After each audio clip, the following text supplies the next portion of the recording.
আসসালামু আলাইকুম। কেমন আছেন সবাই? আশা করি সবাই ভালো আছেন। এই মুহূর্তে রাশিয়ার সেন্ট পিটার্সবার্গ থেকে আমি ইমপ্রেশনের হক আছি আপনাদের সাথে। আজকে দুপুর থেকে প্রচণ্ড মুষলধারে বৃষ্টি হচ্ছে। তো এই মুহূর্তে রেস্টুরেন্টে বসে আছি রাত 12:30টার সময়।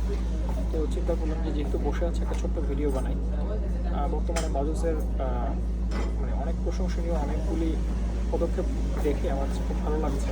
আমি ধন্যবাদ জানাই বাজুসের বর্তমান প্রেসিডেন্ট জনাব এনামুল হক খান তরুণকে। আর তার পাশাপাশি আমি বাজুসকে আরেকটা অনুরোধ করব যে স্বর্ণ ক্রয়ের ক্ষেত্রে মানুষ সর্বপ্রথম যে প্রতারণাটার শিকার হয় সেটা হচ্ছে স্কেলে, মানে যখন ওয়েট নেওয়া হয় সেই ক্ষেত্রে মানুষ সবচেয়ে বেশি প্রতারিত হয়। তো সেই ক্ষেত্রে বাজুস দ্রুত পদক্ষেপ গ্রহণ করবে।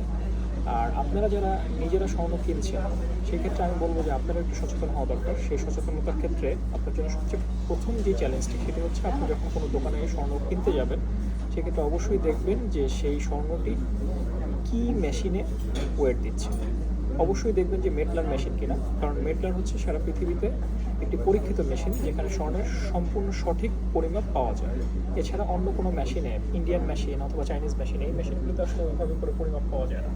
তো স্বর্ণের দশমিকের পর তৃতীয় ডিজিটে যেহেতু হিসাব হয় সেহেতু আপনারা অবশ্যই দেখবেন যে মেশিনটি কী মেশিন ব্যবহার করছে। আরেকটি বিষয় হচ্ছে যে তারা যখন মেশিনটি ব্যবহার করছে সেই মেশিনটিতেই কিনছে, এমনকি সেই মেশিনটিতেই বিক্রি করছে কিনা, কারণ অনেকে এক মেশিনে কিনে আরেক মেশিনে বিক্রি করে। তো এই বিষয়ে বাজুসকে দ্রুত পদক্ষেপ গ্রহণ করার জন্য অনুরোধ জানাচ্ছি। ধন্যবাদ।